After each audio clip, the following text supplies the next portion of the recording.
Alright, so I was down there fiddling around wiring medium frames a couple weeks ago. The thought occurred to me, as much as this stuff is sold and used, I was down there running them things through there, calculating the amount of time I was spending on frames wiring them versus how easy it would be to snap this plastic stuff in them. And since they dance just right up the road, one of their branches, I said I'm gonna try the stuff.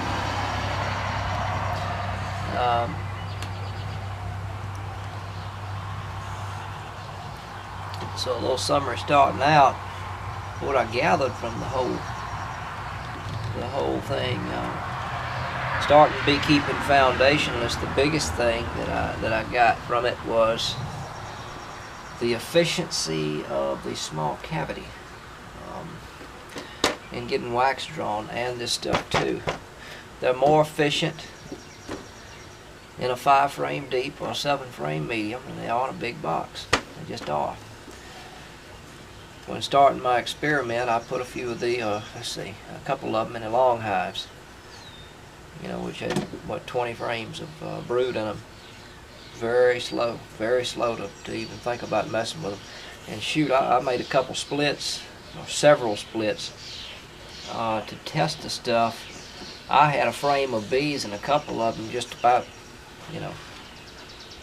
fix a spot that big in just a couple days. And that's pretty remarkable. Proving their desire to work in a small box versus a big one efficiently. But anyway, so I was down there wiring medium frames, and the whole point of wiring them is stability. And then thought, well, plastic is indestructible, so I'm going to try the stuff. I did, and I like it. You might see me start using it in the mediums. So here's that video I was talking about the other day. Maybe you can make a little sense out of it. Show you some. It's about 2 weeks old. The smoker's still lit. Check out my little old buckwheat, or soon-to-be buckwheat plot, by the way, peoples. I did get that turnip salad in a video, didn't I? I wonder if I posted a video of that. Anyway, I just run a disc over all that, and getting ready to have a white spot in the yard here.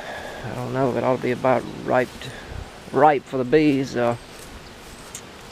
right after the sour wood flow, something like that. If I catch a rain right, I still might wait till the middle of June for I plant stuff. Different topic entirely. So here's an old 2012 model queen that I stuck a couple frames of that stuff in there with.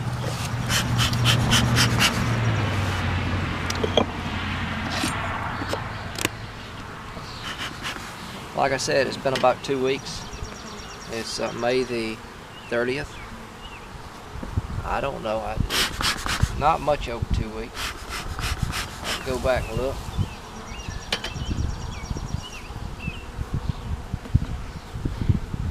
We on a flow now, so naturally they're gonna draw anything on a flow and do a jam up job at it.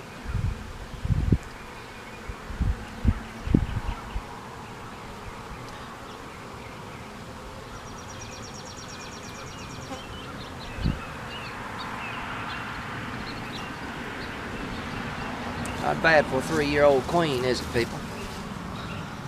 I think they've tried to either swarm or supersede her no telling how many times this year, and I won't let them. I'll keep taking the frames with the supersedure cells and making splits with them.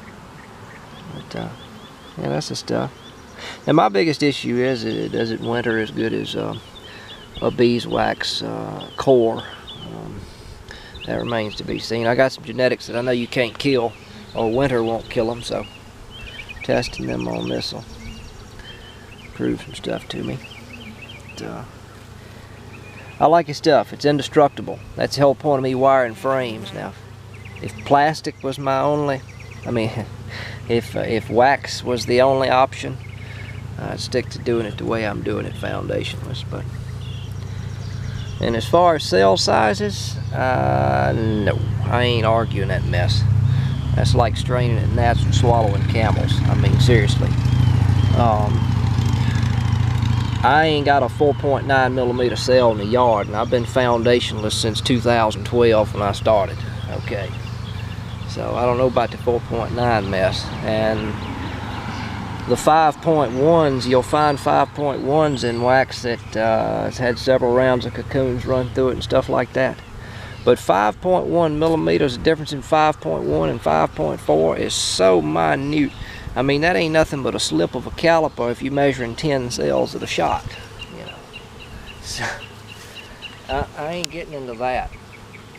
And usually the way the bees deal with varroa mites is grooming anyway. It's not so much, forget it, never mind. I ain't opening that can of worms. So, they love this stuff really, and if it winters good, it's indestructible. I don't have to worry about selling somebody a hive and them throwing it in the back of a truck and bouncing it around and wax falling down and all that kind of thing. Wax cracking and this, that, and the other thing. So, that's my reasoning. I can put three to five frames together. I'm talking from bundle to plastic in them in the same amount of time I can tack one together and wire it. Just about, so it's efficient and indestructible. There it is. I done got sold on a mess of plastic if they'll live on it. But that's the only thing remains to be seen for me is winter heat conductivity possible issues. That it must work or else they wouldn't be able to give it away.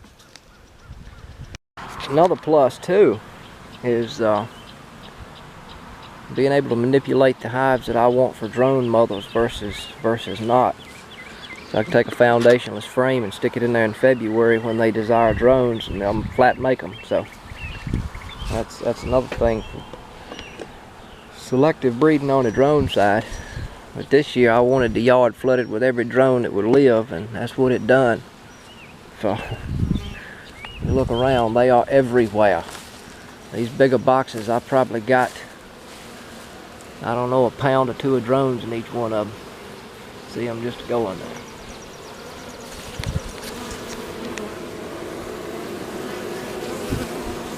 A little carny one now. You got to be careful now when you grab these bees off the entrance.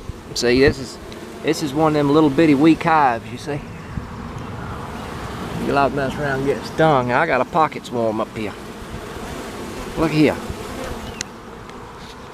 Well, oh boy. That's the site, that video they put on ridiculousness. Well, wait a minute. Let me, done lost my train of thought. I hope I covered the plastic stuff for you. We're gonna have us a little fun.